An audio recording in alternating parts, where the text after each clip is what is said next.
All right, and we're back. And Alex, when I see a wine bottle, I know something has made that wine bottle. I know that there's a certain design and some intelligence went behind it. It's a perfect circle.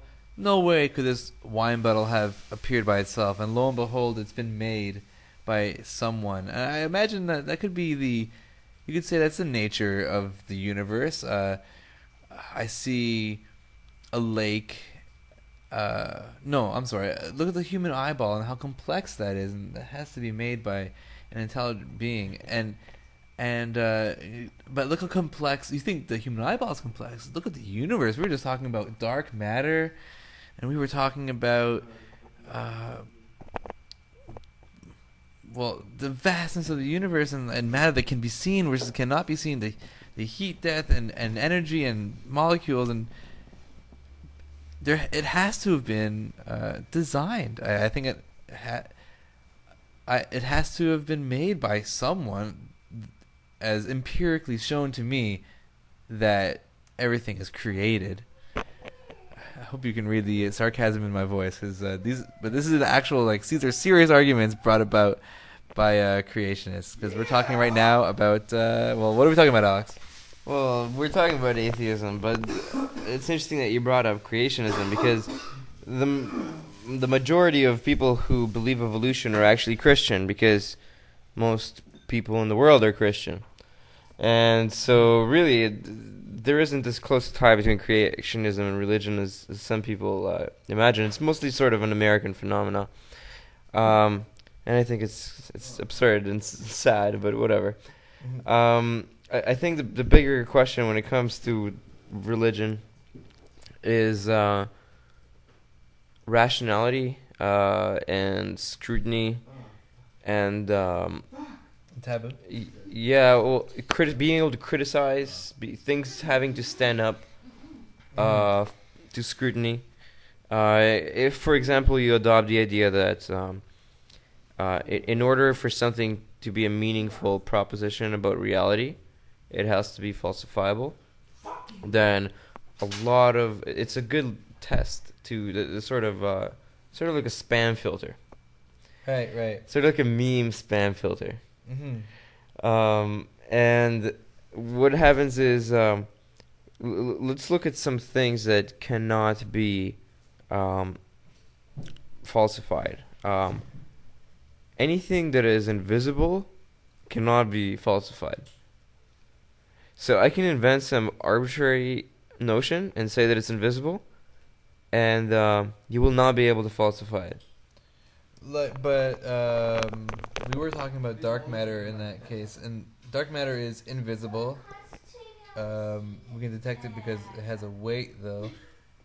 How is that not unfalsifiable? Or well, you can. What do you mean? Just plainly say. First of all, I want to point out that when you said, "Oh, we can't actually see it," it's a little biased, because if you actually look at the breadth of the electromagnetic spectrum, you'll realize just how blind humans are. We only see these three, thin bands from this spectrum that goes so many dozens of orders of magnitude up or down. Right. That it's silly to look at it and say oh, this is not really there because I can't see it with my three limited spectra here, and here.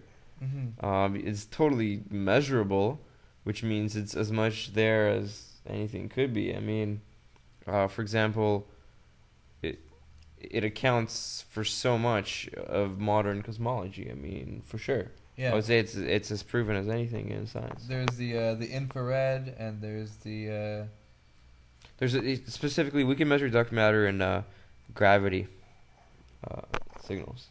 Okay. Yeah. But the main point is atheism, and I guess first let's start by defining this term. You want to give it a definition? Well, sure. I mean, I guess in the literal translation, in terms of theism, it just means it's as if it's a lack of a belief in a deity. And I mean, I think that should say it all. I mean, it just you don't believe in the supernatural, or at least Is that you don't have a belief, or you're asserting that it's not it doesn't exist? You know what? I think the term atheism actually only states that you do not have a belief. It doesn't necessarily mean that you conclude that it's an impossibility. What do you think about anti-theism? Well, I think it's good, but only on the evangelical scale. In terms of if you want to preach something so that you can eradicate the belief in a deity, the belief in the supernatural, sure, I find anti-theism is more of a tool than it is an actual position.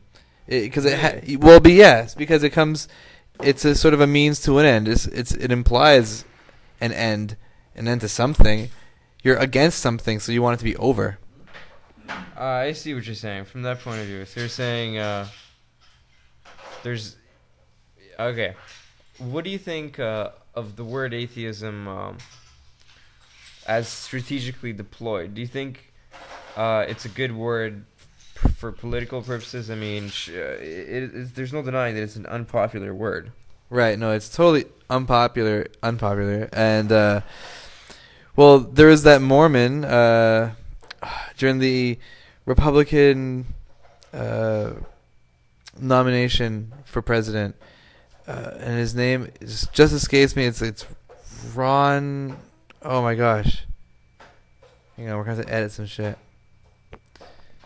His name is fucking What is it?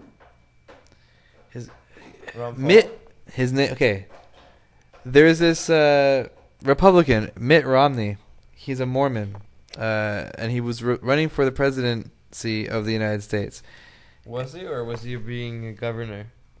Well, he was a governor going up for the primary. He wanted to be the Republican nomination. Oh no way, that's crazy. Yeah, and someone asked when he was asked how much he agrees with the Bible, and what is his stance on some of the more controversial verses. Yeah. His quote was, "The Bible is the Word of God," and he just smiled, and that was it. Yeah. And they asked again, and like, do you want to stick to this answer? And he said again, like quoting, "The Bible is the Word of God," and I see what you're saying. and that's about it. And that was respected. I mean, wasn't inappropriate. scrutinized. Yeah, it wasn't made fun of or anything. It's kind of like a childish blockade reaction. Totally, it's a non-answer, but no one scrutinized him for it. No one in the media scrutinized him for it. They'll scrutinize for sex scandals and other things that aren't as consequential.